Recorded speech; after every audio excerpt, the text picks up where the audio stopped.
जय हिंद दोस्तों, मैं हूं आकाश भारद्वाज। हमारे YouTube चैनल न्यूमेरिकल साइंस में आपका स्वागत है। आज हम कक्षा 10 के विज्ञान के प्रथम अध्याय रासायनिक अभिक्रिया और रासायनिक समीकरण, जो रसायन विज्ञान के अंतर्गत आता है, उससे संबंधित महत्वपूर्ण टॉपिक्स पे चर्चा करेंगे, जो यूपी बोर्ड में लगातार पूछा जाता है और अन्य सभी हिंदी बोर्ड में पूछा जाता है। चलते हैं सीधा हम लोग टॉपिक की ओर। जैसे लिखा गया है रासायनिक अभिक्रिया, तो सबसे पहले हम रासायनिक अभिक्रिया का डेफिनेशन समझेंगे कि रासायनिक अभिक्रिया होता क्या है। तो आइए देखते हैं, यहाँ पे लिखा गया है, जब दो या दो से अधिक पदार्थ मिलकर एक या एक से अधिक पदार्थ का निर्माण करते हैं, उसे हम रासायनिक अभिक्रिया कहते हैं। ये हो गया आपके चैप्टर का बेसिक डेफिनेशन, जो इम्पोर्टेंट भी है, क्योंकि अगर हम कोई भी चैप्टर स्टार्ट करते हैं तो उसमें हम जिस चैप्टर के बारे में पढ़ रहे होते हैं उससे संबंधित हमको बेसिक इंफॉर्मेशन पता होना चाहिए। यह बेसिक इंफॉर्मेशन भी है और बोर्ड एग्जाम के तहत बहुत ही महत्वपूर्ण क्वेश्चन भी बनता है इससे। तो ये हो गया आपका रासायनिक अभिक्रिया। तो हम इसको कह सकते हैं कि जब दो या दो से अधिक पदार्थ मिलकर एक या एक से अधिक पदार्थों का निर्माण करते हैं, तो उसे हम रासायनिक अभिक्रिया कहते हैं। तो आइए, जैसे हाइड्रोजन और ऑक्सीजन मिलकर क्या बनाते हैं? जल बनाते हैं। तो जल का निर्माण भी एक प्रकार का रासायनिक अभिक्रिया के दौरान होता है। जैसे हम और एग्जाम्पल में ले सकते हैं, जैसे कार्बन डाइऑक्साइड का बनना, कार्बन और ऑक्सीजन मिलकर के कार्बन डाइऑक्साइड गैस बनाते हैं, तो वह भी एक प्रकार की रासायनिक अभिक्रिया है। और हम एग्जाम्पल ऐसे ही ले सकते हैं। तो आइए हम दूसरा टॉपिक इसमें देखते हैं, बात करते हैं। रासायनिक अभिक्रिया में शामिल पदार्थों में प्रभावित कारक।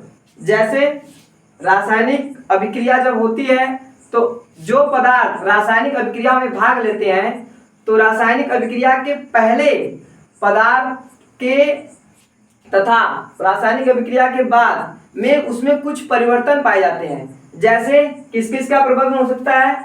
अवस्था में परिवर्तन हो सकता है, रंग में परिवर्तन हो सकता है और तापमान में परिवर्तन हो सकता है, और उसमें गैस का उत्सर्जन भी हो सकता है। अर्थात जब कोई रासायनिक अभिक्रिया पूर्ण होती है तो उसमें जब रासायनिक अभिक्रिया के पहले जो पदार्थ भाग लेते हैं, मान लीजिए ऑक्सीजन और हाइड्रोजन मिला करके जल बना रहे हैं, तो इसके रासायनिक और भौतिक गुण भी बदल जाएंगे।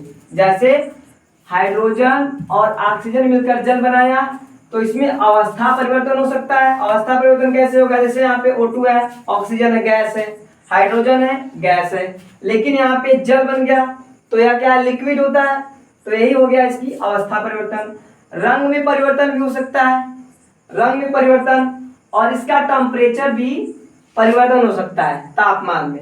और ऐसे ही किसी अभिक्रिया के दौरान गैस का उत्सर्जन भी हो सकता है। तो हम चलते हैं अगले टॉपिक पे। रासायनिक अभिक्रिया के महत्वपूर्ण कारक। देखिए यहाँ पे रासायनिक अभिक्रिया के महत्वपूर्ण कारक क्या क्या है। एक होता है अभिकारक, एक होता है उत्पाद। जैसे रासायनिक अभिक्रिया के पहले जो एलिमेंट या पदार्थ रासायनिक अभिक्रिया में भाग लेते हैं उन्हें बोलते हैं अभिकारक, और रासायनिक अभिक्रिया के पश्चात जो नया पदार्थ बनता है उसे बोलते हैं उत्पाद। जैसे हाइड्रोजन और ऑक्सीजन मिलकर के जल बनाता है, तो ये हाइड्रोजन और ऑक्सीजन को हम अभिकारक कहेंगे, अभिकारक, इसे बोलेंगे अभिकारक। और जो यह जल बना है इसे बोलेंगे उत्पाद। मतलब कि रासायनिक अभिक्रिया के दो कारक हैं, एक होता है अभिकारक, एक होता है उत्पाद। अभिकारक क्या होता है? रासायनिक अभिक्रिया के पहले जो पदार्थ रासायनिक अभिक्रिया में भाग लेते हैं उन्हें हम रासायनिक अभिकारक कहते हैं, मतलब अभिकारक कहते हैं। और जो पदार्थ रासायनिक अभिक्रिया के पश्चात, जिसमें अभिकारक के पश्चात, माफी चाहते हैं, थोड़ा सा वीडियो को रोकना पड़ा क्योंकि थोड़ा हमारे पड़ोस में शोर शराबा हो रहा था। तो चलते हैं, हम कहाँ थे? हम थे अभिकारक और उत्पाद पे। तो अभिकारक क्या होता है? जो पदार्थ अभिक्रिया में भाग लेते हैं उसे हम कहते हैं अभिकारक। और उत्पाद क्या होता है? जो पदार्थ रासायनिक अभिक्रिया के पश्चात नए पदार्थ बनते हैं उसे हम उत्पाद कहते हैं। अब आइए चलते हैं, देखते हैं हमारे दैनिक जीवन में होने वाले रासायनिक अभिक्रिया। हमारे दैनिक जीवन में होने वाली रासायनिक अभिक्रिया, जैसे रासायनिक अभिक्रिया के बारे में हम डिफिनेशन पढ़े हैं। अब हमको यह भी पता होना चाहिए कि हमारे दैनिक जीवन में रासायनिक अभिक्रिया होती है और हमें खुद ही नहीं पता कि रासायनिक अभिक्रिया है कि क्या है। ठीक है, जैसे भोजन का पाचन। भोजन का पाचन भी एक प्रकार का रासायनिक अभिक्रिया है। हम यानी कि हमारे दैनिक जीवन में रोज होता है, हम रोज खाते हैं तो रोज भोजन का पाचन होता है। और श्वसन, श्वसन मतलब होता है सांस लेना। श्वसन भी हमारे दैनिक जीवन में होने वाली अभिक्रिया है, यानी कि रोज होती है।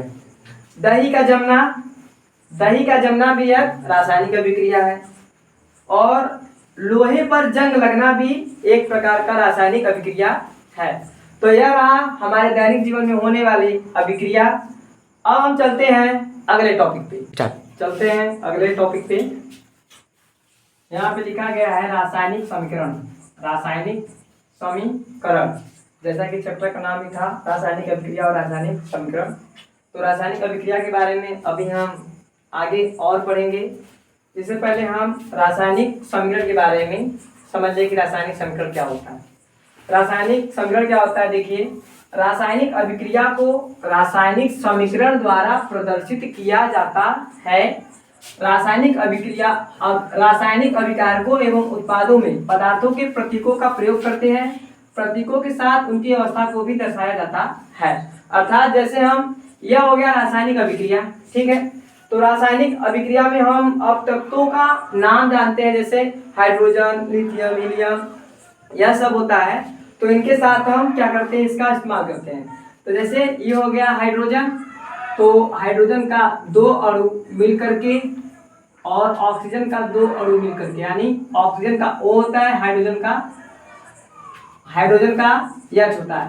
तो रिएक्शन करके बन जाता है H2O। यहाँ पे हम देखिए, अब हम संतुलित करके अभी हम बताएंगे रासायनिक अभिक्रिया को संतुलित कैसे किया जाता है। तो हम यहाँ पे 2H2O लिख देते हैं, यहाँ पे 2H2। ये आपका हो गया रासायनिक समीकरण। मतलब रासायनिक अभिक्रिया क्या होता है? रासायनिक अभिक्रिया ये हुआ, इसमें 2 पदार्थ ना भाग लेकर के एक नया पदार्थ बना दिए, उत्पाद बना दिए। तो उसी को हम एक समीकरण के रूप में व्यवस्थित करते हैं, उसे बोलते हैं रासायनिक समीकरण। जैसे हाइड्रोजन के प्रतीकों के साथ, हाइड्रोजन का प्रतीक H होता है और ऑक्सीजन का प्रतीक O होता है, तो हम बना दिए यहाँ पे मिला करके जल।